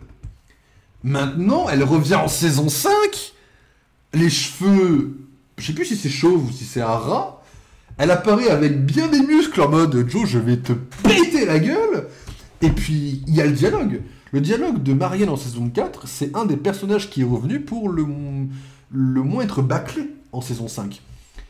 Genre, à côté, Nasia, elle est pas forcément méga utile. Marianne, elle a ce lien personnel avec Joe qui fonctionne très bien. Genre, j'aime beaucoup. Après, voilà. Elle a un petit manque, c'est-à-dire qu'au moment où on apprend que Joe se fait emprisonner, bah, elle reparle pas spécialement. On la revoit pas. On a un petit manque. Mais j'aime bien le fait qu'elle se fasse exposer par Kate. Bon. Oh, mais là, il y a le couple. Et le couple, c'est un peu spécial. C'est pas que c'est un peu spécial, c'est juste... On a, lui, c'est un des deux Conrad. Il y a un couple Conrad, c'est le couple, on va dire, très secondaire, dans le sens très important, de la saison 3. Et lui, c'est le mec qui il a une mallette remplie de seringues pour se droguer tout seul. C'est un mec qui va dans la forêt, il se fait à moitié tuer par Joe, il est en mode « Joe, t'es un sauvage !» T'es en mode « Ouais, ok, ouais. » C'est trop cliché. Genre, j'aime bien le perso, mais trop cliché. Genre... Je sais pas, ça va là pour moi, en fait, quoi. Peut-être même là, quoi. Genre, le mec est un peu trop cliché, genre sauvage classique, sans une once de cervelle. À la fin, ça finit en tir à l'arc dans la rue principale, tout le monde en a rien à foutre. Les voisins, ils réagissent même pas. C'est ce mec, trop cliché. Mais j'aime bien ce qui le sauve de finir un peu plus bas, c'est que j'aime bien le moment où il se confie avec sa femme dans la cage. Genre toute cette partie-là, je l'aime bien. Genre je suis en mode ah, c'est un peu une espèce de Forti mais un peu raté, vous voyez ce que je veux dire? C'est Forti low cost, mais un peu trop low cost. Et sa femme, alors sa femme a un côté que j'aime bien, qui est la première en 3 saisons à mettre ça, et qui sera après surclassée par Kate. C'est que elle a un côté qu'on pourrait décrire comme canon / sexy. Genre, j'aime pas le personnage, mais l'actrice a un charme par rapport aux autres actrices depuis le début de la série, et aux autres acteurs, parce que, excusez-moi, Joe, s'il n'avait pas eu sa barbe en saison 4, je ne l'aurais jamais décrit comme sexy. Et Joe, saison 4, c'est le prime. Là, je suis en mode, ah oui, pardon, il fait chaud. Bon, elle, c'est la première actrice à mettre ça dans la série, je trouve, ce qui est dommage de vouloir attendre 3 saisons, vu que la série... Ça, c'est Netflix qui part en couille, mais Netflix a des séries qui sont très sexualisées, je trouve. Hein. On parle de Elite ou de You. You est moins pire que Elite, mais You a quand même beaucoup de sexualisation dans sa série. Et ben, c'est la première actrice qui a un vrai charme. Après, au-delà de ça, bon, elle a la scène dans la cage, avec son mari, hein, qui sauve le perso, bien sûr. Et puis c'est tout, quoi. Elle est très... En fait, elle a un côté très superficiel, mais ce côté superficiel, elle ne le perd jamais. Enfin, elle le perd dans la cage, encore une fois. Hein, cet épisode dans la cage finale, je crois, de saison 3, genre en mode, il trouve la prison, elle lui sauve la vie. J'aime beaucoup cet épisode-là pour eux deux, mais au-delà de ça, le couple reste trop superficiel, trop cliché. Alors, même si elle apporte quelque chose de bien dans la série, Bah, et en fait, le fait qu'elle se lie à Love fonctionne bien, mais le côté hypocrite reste trop présent, je trouve. En vrai, pour moi, ça va là, quoi. Ça va là. Et c'est déjà bien, hein, correct, ok, hein, c'est pas mauvais. C'est juste, ouais, une saison, c'est bien, quoi. Par contre, l'impact que le couple a sur la saison 5 vis-à-vis du livre qu'ils ont écrit, et en vrai, j'aime un peu. Genre, le fait que la série tourne autour de livres que les gens écrivent aussi, j'aime bien ce côté-là de la série. Bon, lui, c'est... Oh, lui... En vrai, lui, il m'a fait rire pour une raison très simple. C'est que Joe, il était en mode... Vas-y, je vais le droguer doucement. Alors que le mec, il est déjà en train de se défoncer tous les jours. Ça m'a un peu fait rire. Quand Joe, il se rend compte que ce mec est un putain de drogué, ça m'a un peu fait rire, j'avoue. Du coup, je vais mettre en OK correct, vous vous doutez bien. Mais grosso modo, c'est le premier mari de Marianne, c'est le père de la petite Juliette, je crois. En grosso modo, là, les deux, c'est quasiment le même personnage. Le problème, c'est que lui, c'est un fils de pute qui a plus de pouvoir et plus de fric. Bon, lui était flic, ou je crois au contrôleur, enfin, il avait déjà un sacré pouvoir sur sa femme. Lui, c'est pire. Du coup, je vais me permettre de le mettre là. Et je le mets là aussi parce que bah, le perso est assez osef sur papier quand même. Je veux dire, il meurt, on s'en bat les couilles, on n'en reparle jamais, etc. Mais voilà, juste pour dire que ouais, il est déjà là, c'est déjà bien quoi. Tu es qui toi? Eh, encore une random. Eh, frère, c'est une dinguerie, t'es random dans ce classement quoi. C'est Juliette ça, non? Bah en vrai, Juliette, je peux pas mal la classer, c'est juste que c'est une figurante. Enfin, elle est sympa, hein, elle met un petit enjeu dans la série, mais on s'en bat les couilles quoi. Voilà, c'est bien Juliette. La psy. Mais la psy, c'est une dinguerie. Hein. La psy... Bon, déjà, j'aime bien l'actrice parce que Daredevil. Ok, j'avoue. D'accord, oui, elle joue Vanessa Fisk. Elle joue Vanessa, pardon, Vanessa Fisk, comme vous voulez. Ok, l'actrice a de l'aura. D'accord, je vous l'accorde. Elle est classe. Maintenant, elle a fait la psy pendant 4 épisodes. D'ailleurs, des psys qui a servi à rien parce que juste une fois que c'est fini, bah, ça repart en couille d'ailleurs.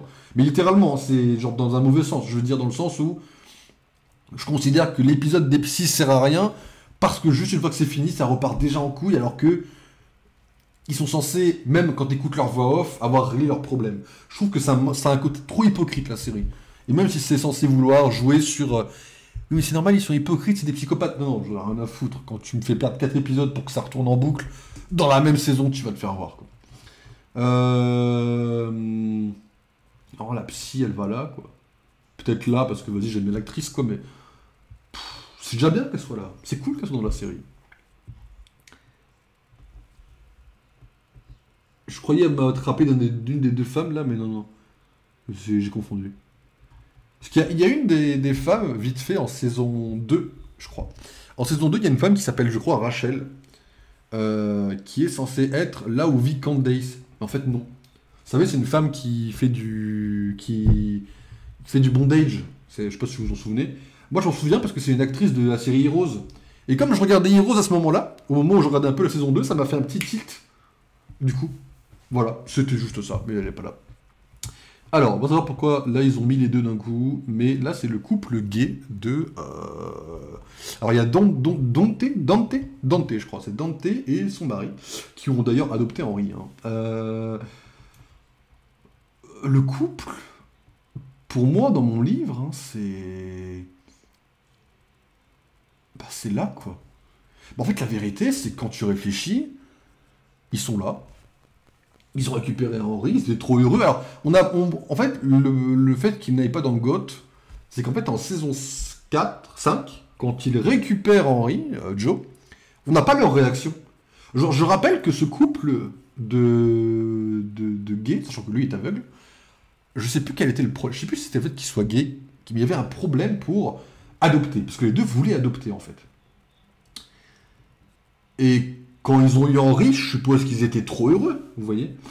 Mais le fait qu'ils perdent Henri en restant des années avec lui, je me dis, vas-y, ils ont dû être déchirés.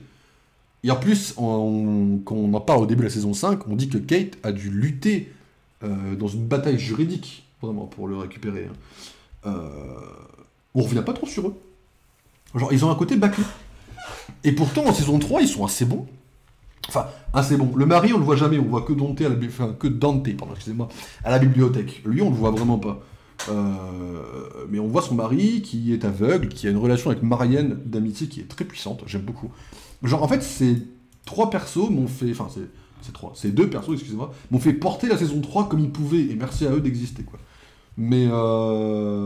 Merci à Mathieu également d'être un peu dans le coin. Mais... Voilà, je trouve qu'on a un manque de leur présence sur les dernières saisons. Nadia. On arrive dans la meilleure saison de la série, mesdames et messieurs. Mais la saison a été bien pour... Enfin, vous verrez. Nadia. Mais Nadia est cool. Mais pas trop. C'est-à-dire que Nadia, je vais quand même la mettre là. Nadia, c'est une gamine qui a Joe comme étudiant. D'ailleurs, Joe, j'en ai pas beaucoup parlé du coup, mais Joe en saison 1, il fait 18 ans. Joe en saison 2 fait 18 ans. Joe en saison 3 fait 19 ans, mais le mec a déjà une baraque, une femme, il a un gosse. Et en saison 4, il a la barbe. Et il fait 26 ans, et il est professeur. Après, en saison 5, il a quelques traits un peu en plus de ride. Donc je suis en mode, vas-y, ok, pas de soucis, vas-y, je te l'accorde. Mais là, Nadia, pour moi, quand tu me montres Nadia et Joe saison 1, il n'y a aucune différence d'âge pour moi. Mais du coup, Nadia, c'est une des élèves de Joe, en saison 4, qui introduit vraiment des notions d'enquête de Cluedo, de Agatha Christie, de trucs que j'aime beaucoup, quoi. Hein. Donc elle introduit ce genre d'éléments dans la série, et puis elle enquête, et puis ça fonctionne, et puis elle a un côté touchante et assez innocente. Pour moi, c'est une espèce de Beck beaucoup mieux écrite dans cette saison. Peut-être parce qu'ils n'ont pas essayé de forcer une relation avec Joe, d'ailleurs, c'est pour ça que ça fonctionne bien. Elle a un côté... Alors, elle a couché avec son prof, l'autre prof, là, le mari de Kate, le premier. Je trouve qu'on revient pas trop dessus. Genre, c'est arrivé, on n'en parle pas. Pourquoi? Sachant que le perso a aucune raison dans mes souvenirs, même si dans mes souvenirs, parce qu'il avait beaucoup écouté, etc. Et puis c'était Malcolm, quoi.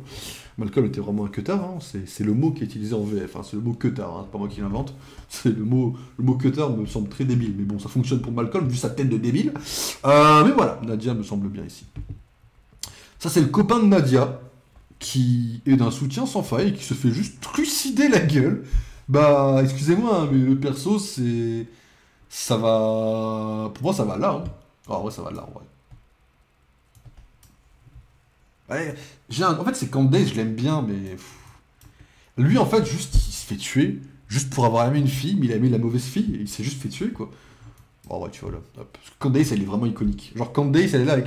Mon lapin, ou mon chou, je crois que c'est mon lapin. Oui, c'est mon lapin. Tu es là, mon lapin. Et pour moi, bon, ça a bien fonctionné sur la deuxième saison, quoi. Bon, après, lui, il est pas iconique non plus, on s'en bat les couilles, quoi. Juste...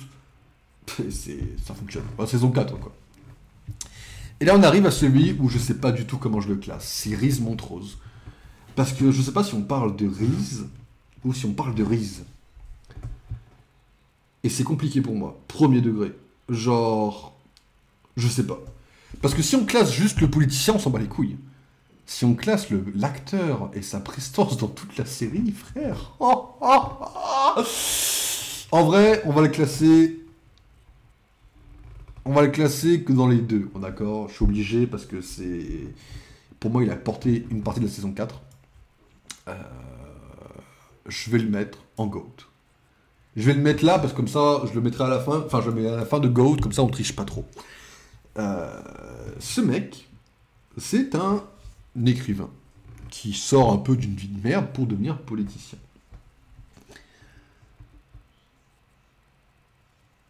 Enfin, il devient politicien, il se présente à la mairie de Londres.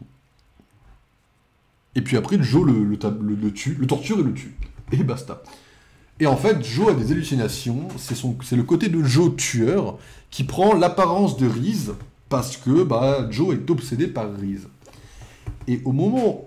Oui, et tu vois la différence entre les deux Reese Montrose. Hein. Le Reese qui se chie dessus et l'autre qui est sûr de lui. Mais le Reese qui est sûr de lui, il a un charisme incroyable. Le mec a une prestance quand il est là, dans sa veste, comme ça, en train de dire mais tue-le, comme ça. Au moment où il l'aide à tuer Tom, etc. J'aime beaucoup. Reese Montrose, pour moi, le méchant, a carré une partie de la saison 4. Et ça n'a pas été le seul, puisqu'il y a eu Kate, mesdames et messieurs, Kate Lockwood, mais quel... Le personnage est à 99% le meilleur perso de la série. Pourquoi pas à 100%? Parce que la saison 5 existe. En saison 4, on introduit Kate, qui est la voisine que Joe commence à mater. Puis Joe commence à tomber amoureux d'elle. Et elle est celle qui a eu le plus d'alchimie, parce que j'ai dit que Marianne en avait plus, mais c'est Kate, enfin, que Marianne en avait plus que Beck et Love, mais Kate est celle qui en a le plus tout court. Genre, Kate, pour moi, c'est la meilleure perso de la série. Parce que elle est là. C'est littéralement celle qui a le plus, on va dire, d'attention envers Joe, qui le comprend le plus, littéralement, et sans être manipulée, on va dire. En fait, c'est elle qui a un côté sombre que elle-même n'assume pas trop, mais c'est son père, c'est même si elle veut montrer que elle se détache de son père, bah, il n'y arrive pas, etc. Elle incarne en fait cette espèce de balance, et ça fonctionne très bien. Il y a de l'alchimie entre les acteurs, les personnages sont incroyables, etc. Le problème du personnage, c'est que la saison 5 commence en te disant que les deux ont passé 3 ans ensemble. Là, c'est complètement con. C'est complètement con parce que déjà, tu les vois pas passer 3 ans ensemble. Donc tu te dis, c'est juste une phrase balancée comme ça. Oh, ils ont passé 3 ans ensemble. Mais à la seconde où la saison commence, Joe devient un psychopathe. Donc Joe, il a passé 3 ans sans tuer personne, ça a été ok tiers, quoi. Genre, il a pas eu de problème. Non, ça passe pas avec moi, c'est impossible. Va te faire foutre. Va te faire foutre, c'est non. Ceci dit, Kate a quand même réussi à donner une rédemption à Joe le plus possible. Et après, quand elle devient méchante, bah, elle est en mode carrément badass. Quand elle arrive et qu'elle arrive à plier les journalistes comme son père le faisait, t'es en mode ah ouais. Qu'elle soit un ange ou qu'elle soit la plus méchante, t'es en mode ah oui. Elle a le charisme. Alors ça, c'est un côté que je suis pas objectif. Mais pour moi, les gens anglais ont plus de charisme. En fait, je suis un peu comme je crois que c'est Pokémon qui a dit ça. Vous, les Français, vous avez tellement de charisme. Bah, moi, c'est pareil, mais pour les Anglais. Genre, je trouve que les Anglais ont un charisme supérieur aux autres humains. Voilà, Tom Hiddleston est littéralement la définition de ce que j'appelle le charisme. Et il est anglais. Et ils ont la classe anglaise. Et bah, Kate, elle a ça. Et genre, je vous disais que elle avait apporté le côté un petit peu sensuel, on va dire vraiment du charme au niveau des actrices. Mais Kate est arrivée après. Et en fait, Kate, bah, elle a ce côté-là. Et en plus de ça, eh ben, bon, ils l'ont un peu nerfé en saison 5. Mais j'allais dire, en plus de ça, quand elle a les pouvoirs de son père, bon, il y a la famille qui est à côté, etc. Mais elle a amené son frère, qui est un random total, dans la famille. Genre, elle a ce côté gentil qui fonctionne. Un peu comme Lex Luthor dans Smallville quand il est gentil. Genre en saison 3. Je crois que mon Lex Luthor préféré, c'est la saison 3, je crois. De Smallville. Et là, Kate, elle est pareille. Le problème de Kate, c'est que les scénaristes n'ont pas compris qu'ils avaient de l'or entre les mains. Le problème de Kate, c'est que ils l'ont nerfé. Genre, tu vas me faire croire que la femme la plus puissante de Londres... Parce que, excusez-moi, hein, mais Tom Lockwood était l'homme le plus puissant du monde. Hein. Quand tu l'écoutais en saison 4, c'était... Le mec, c'était Illuminati, mais à lui tout seul, quoi. Et tu me fais croire que elle a pas les moyens de faire tuer Joe en 5 secondes, qu'il faut 10 épisodes pour faire ça, mais va te faire foutre, c'est pas possible, non. Alors, il peut y avoir l'excuse du oui, on a pensé à Henry. Non, non, ta gueule, à la fin tu voulais le tuer, t'as pas réussi. Donc, ils l'ont vraiment nerfé. Mais le vrai problème que les scénaristes ont eu avec Kate, c'est que dans mon livre, c'est Kate qui aurait dû tuer Joe. La scène de fin de l'épisode 9 où ils sont tous les deux dans le sous-sol, devant la cage, tous les deux qui sont en train de crever, aurait été la fin parfaite de la série. Et je vais même dire que ça aurait dû être la fin. Tu finis ça en 9 épisodes. Tu surprends des spectateurs. T'es en mode, non, non, il n'a pas 10, il en a 9. Mais non. Non, les scénaristes se sont dit, oui, mais en fait, Kate, elle a pris une balle dans le bide, elle s'est pris un coup sur la tête, elle était assise en PLS dans un bâtiment en flammes, mais elle a survécu, avec 3 brûlures sur le bras. Non, non, non, vous avez... Alors oui, j'aime bien Kate, donc je suis content qu'elle ait une fin heureuse, mais non, par rapport à la série, ça ne colle pas. Elle aurait dû crever, et Joe aurait dû crever également, les deux ensemble, et que ça soit elle qui amène à ça, parce que c'est elle qui a le plus de raisons personnelles, autre que Marianne, de vouloir tuer Joe. Mais ça, on reviendra quand on parlera de Brontë, parce que Brontë, je vais vous dire des choses sur Brontë. Ah, là, le détective. Alors, ça, je vais en parler des détectives, mais faut aller se faire enculer, frère. Oh, le détective, c'est. Alors, j'aime bien le charisme du détective. Mais en gros, c'est le détective des Queens. En gros, il travaille pour les parents de Love pour retrouver Joe et le tuer. Le mec se tape un petit road trip, il part faire sa belle vie en disant à Joe, écoute, euh, j'ai pas envie de te tuer, donc tu fais ta belle vie et tu me laisses tranquille. Alors, frérot, il a mis aucune pression à la série. Genre, il aurait pu y avoir toute une partie en mode, Joe, il se fait pourchasser, il va mal finir. Non, non, ta gueule, il est arrivé, il a dit, frérot, j'ai pas envie de te tuer. Fin de la vanne, il est parti. Non, tu vas te faire foutre. Malcolm, Malcolm, on est sur le même principe que Peach. C'est-à-dire que je l'ai pas aimé, mais je crois que c'est parce qu'il a été bien joué que je l'ai pas aimé. Genre Malcolm est le premier mari de Kate, il trompe sa femme avec ce qu'il peut. Le mec c'est littéralement un queutard, c'est l'expression utilisée, c'est le mec met sa queue dans tout ce qui bouge. Voilà, c'est la définition du perso, c'est pas moi qui l'invente. Hein. Pour moi c'est comme Peach, j'ai adoré le détester. Maintenant il a duré un épisode, donc peut-être faut aller se faire voir. Malcolm a eu moins d'impact que voilà. Malcolm on le met là, c'est bien quoi. C'est bien, c'est bien, c'est bien, c'est la saison 4, c'est bien. Et Lady Phoebe. En vrai, Lady Phoebe, faut qu'on en parle, hein, mais pour moi, c'est. Lady Phoebe, c'est. Ça va là, quoi. Non, mais Lady Phoebe, s'il vous plaît, on peut en parler de Lady Phoebe? Bon, déjà, elle est un peu comme Kate. Elle a une classe à l'anglaise qui fonctionne bien. Bon, la différence, c'est que Kate, elle fait la quarantaine avec cette classe-là, alors que Lady Phoebe, elle fait 20 ans. Bon, c'est pas que ça manque de charisme, t'as l'impression que Lady Phoebe, elle part un peu en couille juste parce qu'elle est jeune, vous voyez ce que je veux dire? Ceci dit, c'est un peu comme le mec dont je me souviens plus le nom, là, lui, là. C'est un peu pareil. T'es un peu en mode, vas-y, elle est jeune, elle fait sa vie, elle a plein de fric, elle s'en rend pas compte, elle est déconnectée. Et ce que j'aime bien, c'est qu'elle a un vrai développement de personnage. Ce qui est très rare dans la série, vu que les personnages secondaires sont aux F tiers. Mais elle a elle a une vraie importance. Genre, elle part de ce milieu toxique pour aller vivre dans des milieux, on va dire, où le fric ne compte pas. Et elle vit sa meilleure vie. Et après, elle se lie d'amitié avec Kate. Elle a une amitié. Son amitié avec Joe est très intéressante dans la série, parce que c'est une vraie amitié, entre guillemets, pure. Genre, Joe, il a pas envie de se la taper, genre, juste qu'il l'aime bien. Alors, il l'aime bien avec des guillemets, parce qu'il est pas non plus fan d'elle, en mode, vas-y, c'est la meilleure amie du monde. Mais leur relation amicale fonctionne vraiment bien. Lady Phoebe est vraiment. Elle est presque grotesque. On a.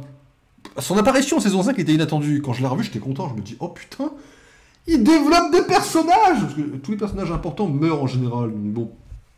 Lady Phoebe est une exception à la règle. Et amen, parce que le personnage est vachement cool. Voilà. Puis le concept de vieille amie, alors c'est pareil, l'amitié entre les deux est incroyable. Hein. Mais voilà, non, c'est Lady Phoebe quoi. Elle, c'est figurant. En fait, elle, je sais qui c'est, vas-y, donc pas de problème, vous voyez. Mais figurante tiers. Lui, je sais qui c'est le drogué de service. Et c'est le problème, c'est qu'on s'en bat les couilles, donc il va aller là. Ah, Adam.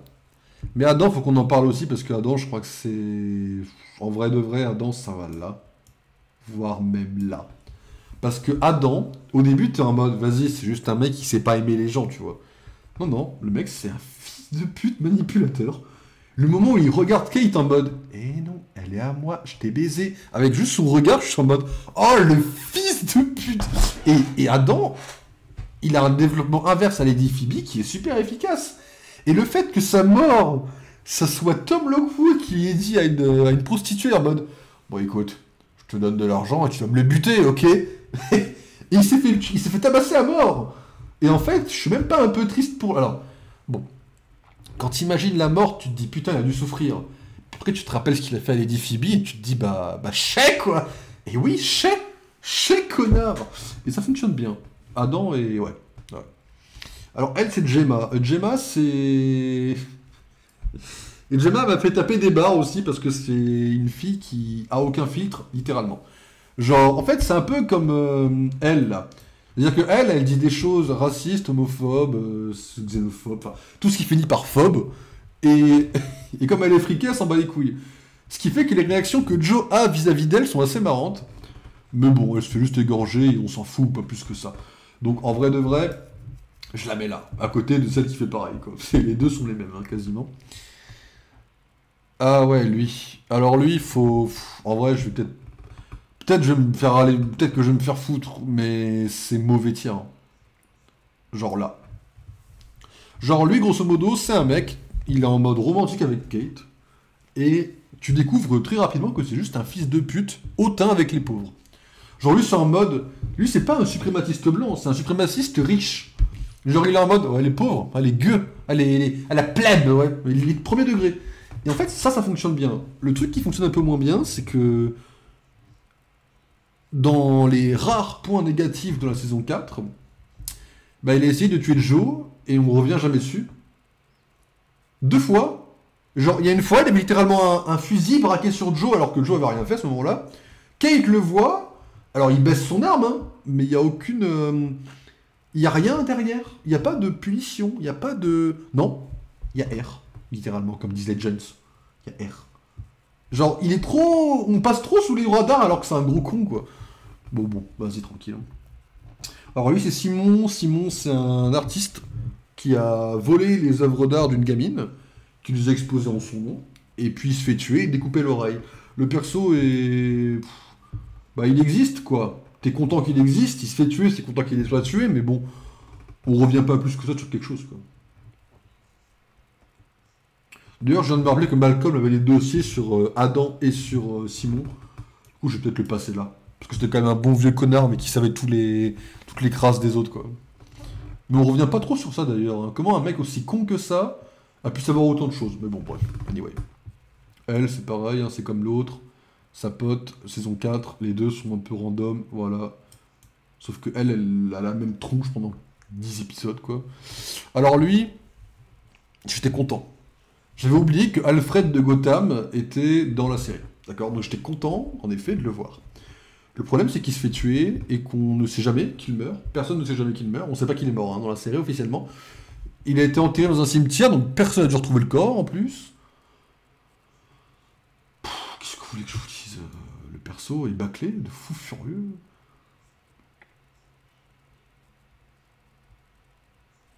Voilà, il est bâclé, quoi. Je suis déçu.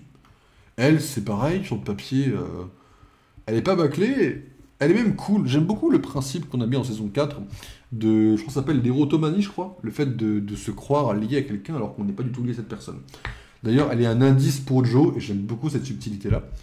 J'aime beaucoup le fait qu'elle s'attache vraiment à Lady Phoebe, j'aime bien le personnage, et j'aime bien comment elle finit. Elle part en couille, hein. Le problème, c'est qu'en saison 5, du coup, bah, elle est comme le docteur Nikki, elle est enfermée à tort, au final. Parce que je crois quand même qu'elle a eu des accusations sur le dos qui ne sont pas les siennes, et on revient jamais sur ça. Bah, du coup, elle est cool, hein, mais on manque de perso, quoi. On manque d'apparition du perso.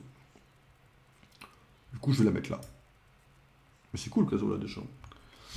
Tom Lockwood. En vrai, Tom Lockwood, je peux vous faire un truc qui peut-être paraître un peu pour un connard, mais Tom Lockwood, pour moi, ça va là. Tom Lockwood, c'est un mec. Il est apparu. Genre, en fait, c'est pas il est apparu, c'est on en parle déjà. On en parle, t'as l'impression qu'on parle. T'as l'impression qu'on parle de Satan. T'es en mode, ouais, le mec il gère une entreprise, il tue des gens, il n'a rien à foutre. T'as 3 ou 2 épisodes où on parle de lui, je crois. Après, tu le vois à un dîner. Et quand tu le vois à ce dîner, t'as l'impression de voir le daddy nounours. Genre, il est là en mode, ça va, Kate? Ouais, moi je m'inquiète pour toi, Kate. Puis j'ai ça, j'ai ça. Et t'es en mode, ah ouais, le mec est super sympa. Après, il commence à faire chier Kate, donc tu te dis, ah, donc il est sympa, mais c'est un peu un con. Et dès que Kate se casse, il se tourne vers Jonathan et il est en mode, ça va, Joe? Et t'es en mode, oh putain de merde. Et ça fonctionne super bien. Et en fait, le fait que Tom Lockwood ait toutes ses facettes et que l'acteur sache les jouer, qu'il ait de l'aura, j'ai beaucoup aimé Tom Lockwood, j'ai beaucoup aimé le père en fait. Et en fait, bah déjà il a été faire tuer Adam. Mais alors ça, quand il a été faire tuer Adam, j'étais en mode, je pensais que c'était Joe au début. Quand j'ai vu que c'était lui, j'étais en mode, putain, mais quel goat! Ce mec est incroyable. Et il n'est pas hypocrite, il est ok avec lui-même. Et en fait, ce qui est marrant, c'est que par rapport à Joe et Kate, qui à ce moment-là, Kate est légèrement hypocrite, et Joe est totalement hypocrite parce qu'il se dissocie à tel point il l'est, Bah, lui, il l'est pas, il est ok avec lui-même, il est en mode, bah ouais, ouais, je l'ai fait tuer, et alors? Personne ne le saura jamais, j'en ai rien à foutre. C'est incroyable. J'ai adoré ce personnage. Vraiment. Henri, alors on arrive dans la saison 5. Je me permets de mettre Bronté et lui à la fin. On en parlera, d'accord. Henri, donc du coup, bon. Bah, Henri, c'est littéralement un gosse. À la fin, il se rend compte que son père est un monstre. Il sert d'enjeu, hein, mais bon. Est-ce que je peux vraiment me permettre de mettre le personnage en sympa cool, vous voyez? Genre, c'est juste un gosse, quoi. Genre, ça va, on l'a vu, votre gosse, on le met là, on n'en parle plus jamais, voilà. Alors, les deux sœurs, bon, cheveux coiffés, cheveux décoiffés. La pétasse, celle qui est restée en vie. Bah, la pétasse... En fait, quand j'ai vu les deux sœurs, j'ai commencé à me dire, oh, elles vont me péter les couilles. Et quand j'ai vu qu'il y avait une famille, Lockwood, j'étais en mode, oh putain, vous allez me faire chier. Bah, au final, elle, quand elle se fait tuer, t'es en mode, bah, chais. Genre, c'est resté une pétasse jusqu'à la fin de sa vie, littéralement. Genre, elle a même pas pu se retenir de fermer sa gueule 5 secondes. Du coup, je me permets de lâcher que le personnage est, à mon avis, là. Et le fait est que sa sœur ait dû la jouer détestable à sa propre fille, j'imagine même pas, c'est une dinguerie. Mais alors, Maddie, par contre, Maddie, mais la vérité, Maddie, je la mets là. Hein. Maddie, c'est la fille où t'es en mode, vas-y, elle est juste un peu gnangnan. Puis après, elle commence à péter son crâne et à devenir littéralement, mais premier degré schizophrène, et j'étais en mode, oh, quand ils ont fait le développement où elle devient littéralement schizophrène, je suis en mode, oh, ça par contre, ça c'est très bien joué. Ça c'est oui. C'était terrifiant. Et puis à la fin, quand elle commence à aller voir Joe pour l'aider à calmer son mari, j'étais en mode, oh putain, le banger. Après, sur la fin, elle devient un peu trop lisse, on va dire. Bon, elle fout le feu, elle fout le feu, hein. Mais je veux dire, le fait qu'elle ait foutu le feu en ayant failli de tuer sa sœur, on revient jamais dessus. Genre jamais on est en mode, elle a failli tuer sa sœur. On revient jamais dessus. C'est Osef tire. Voilà, bon. Mais elle est sympa, et j'ai beaucoup plus aimé que ce que je pensais. Lui, c'est gâché. C'est pas mauvais, c'est juste que t'as le perso, il est sympa. Je t'attache facilement à lui d'ailleurs. Hein. Au final, si tu te dis qu'il sait tout, en fait il sait rien. Il est juste naïf, en fait quoi. En fait après il devient cool, hein, mais juste il est naïf quoi. Bon. Pas mal de lâcher là. En fait j'ai envie de lâcher là en fait, vous voyez. Je peux pas me dire que lui il est juste correct. Je peux pas vous lâcher, oh non il est ok. Non, pour moi c'est trop. Il est forcément cool ou sympa. J'ai aimé un peu le personnage quoi. Bon lui vas-y il est correct, ok. En fait il va aller là lui. Parce qu'en fait, le problème de lui, c'est que... en vrai, tu sais quoi.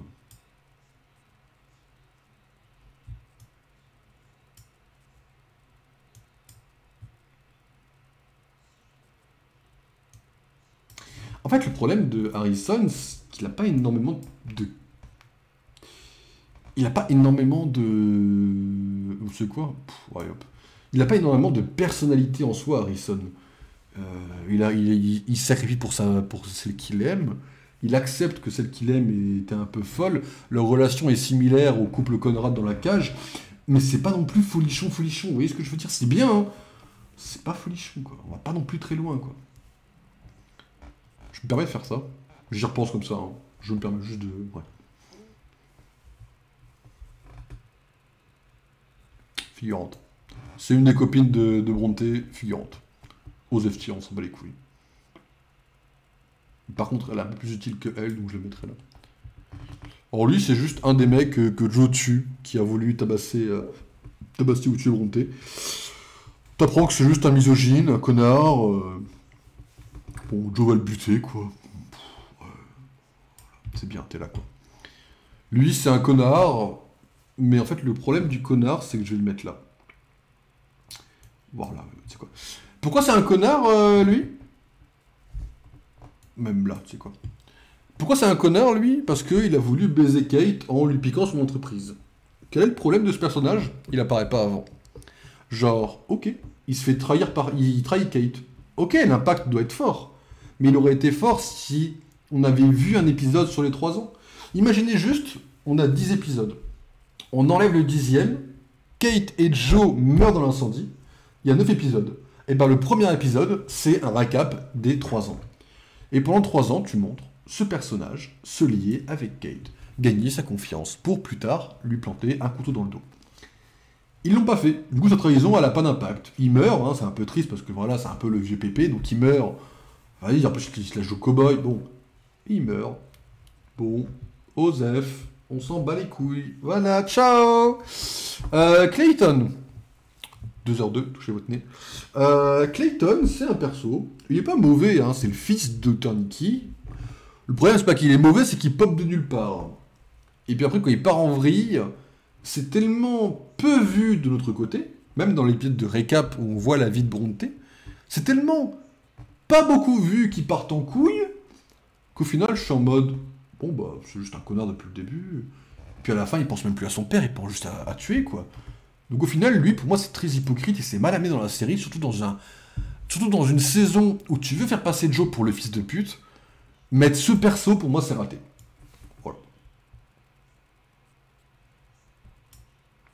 Et là, on a Brontë. Et Brontë, je la mets en nom. Et là, vous allez me dire, quel est le problème que tu as avec Brontë? Le problème de Brontë, c'est que, déjà, c'est le personnage cliché de la saison. À toutes les saisons, tu as une espèce de seconde femme, plus ou moins, que Joe va aller draguer alors qu'il est marié ou qu'il a déjà quelqu'un en vue. Brontë arrive, elle a le même rôle. Et ça, tu le vois dès leur première discussion. C'est trop cliché. T'es en mode, ouais, tu te fais chier, c'est cliché. Après, il y a le moment un peu banger où t'as le reveal. Genre, si Joe tombe amoureux d'elle, c'est que bah, elle a fait exprès. Elle a tellement appris comment Joe réfléchissait qu'elle a su le manipuler. Et là, j'étais en mode, ah, intéressant. Et après, ils ont essayé de me faire croire, c'est les showrunners, hein, ont essayé de me faire croire que cette fille était amie avec celle-là. Et là, j'étais en mode, mais pourquoi tu me l'as pas montré en saison 1? Pourquoi en saison 2, 3 et 4, tu m'as pas montré qu'il y avait des enquêtes? Ah, bah parce que tu n'y avais pas pensé. Parce que tu avais besoin d'un plot twist scénaristique qui n'avait aucun sens et qui apparaît comme un cheveu sur l'eau à la dernière saison. Vous voyez là où je veux en venir? Ce que je veux dire, c'est que Brontë, elle a pris le rôle principal de la série dans une saison finale, en apparaissant uniquement dans la saison finale, en n'ayant eu littéralement aucun impact sur les autres séries, sur les autres saisons, et en piquant le rôle de Kate notamment. Alors, il y a un principe très fort avec les livres qui est sympa, ça je vous le fais pas dire. Le problème, c'est que... Bon, déjà, j'aime pas la tête de l'actrice, ça c'est purement personnel à la limite. Mais ce que je veux dire, c'est que, à part le lien qu'il y a avec les livres, leur relation, bah, elle est un peu gênante. Alors, on pourrait croire que Brontë, elle joue d'autres rôles, à nous, spectateurs. En mode, elle tombe amoureuse de Joe, comme nous, on aurait pu le faire. Parce que nous, on a appris à aimer Joe et à se dire qu'il méritait une rédemption, comme la saison 4, par exemple. Et que là, elle l'a cru pareil, donc c'est pour ça que blablabla. Le problème, c'est que ça aurait pu être vrai si elle n'avait pas passé 4 ans à faire une liste des gens qu'il a tués.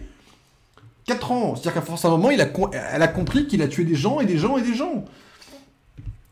Et je suis en mode, je sais pas sûr de l'info. J'ai du mal avec le personnage. Et ensuite, un dernier épisode où elle arrive à survivre, à être noyée dans l'eau, mais ça, faut laisser faire foutre parce qu'elle a pris une balle.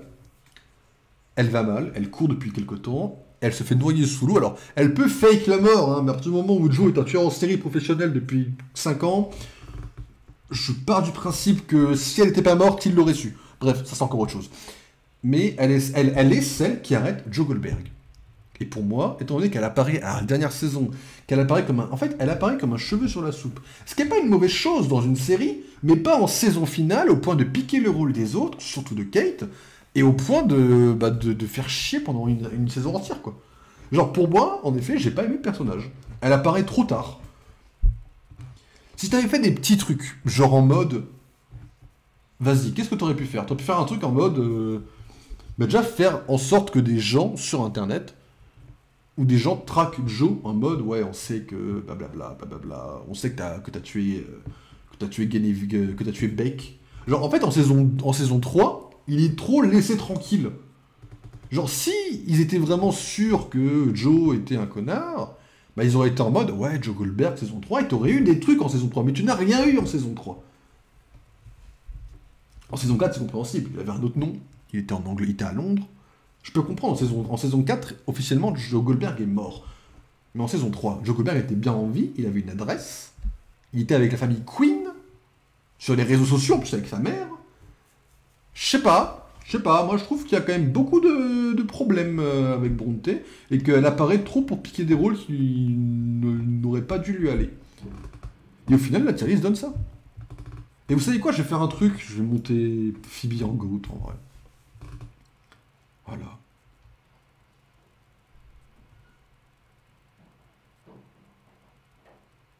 Voilà, ça me semble bien comme ça. Voilà. Mais après, si vous aimez les séries un peu genre chill, etc., je vous la conseille, la série You. C'est juste que moi, maintenant, je l'ai vue une fois. Bah, la seule raison qui me ferait re-regarder la série, ce serait pour des vidéos YouTube. Mais je la re-regarderai pas, quoi, de moi-même. Genre, c'est bon, j'ai fait le tour, quoi. Elle a existé, on n'en parle plus, et on passe à autre chose, quoi. Merci à 2-3 acteurs que j'aime bien. Merci à Kate d'avoir... Merci à Tom. En fait, merci à la famille Lockwood d'avoir existé pour carrer la série, quoi. La famille Angleterre, bien sûr, pas américaine. Parce que bon... Du coup, la famille... Ouais, bon, la famille américaine, bon... Ils ont fini plus bas dans la liste. Merci à la famille londonienne, quoi. Merci à la saison 4 d'avoir existé pour nous présenter des personnages incroyables, quoi. Parce qu'on remarque qu'il y a 1, 2, 3, 4 personnages de saison 4 sur 7. Saison 2 juste derrière, hein. Merde.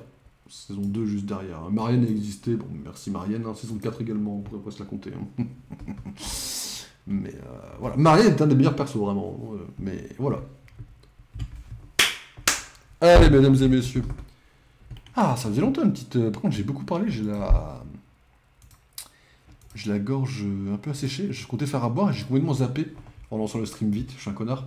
Donc on va faire une pause, ok. Un peu plus longue, tant que j'aille faire à boire vite fait. Et j'arrive, ok. Allez, à tout de suite, mesdames et messieurs.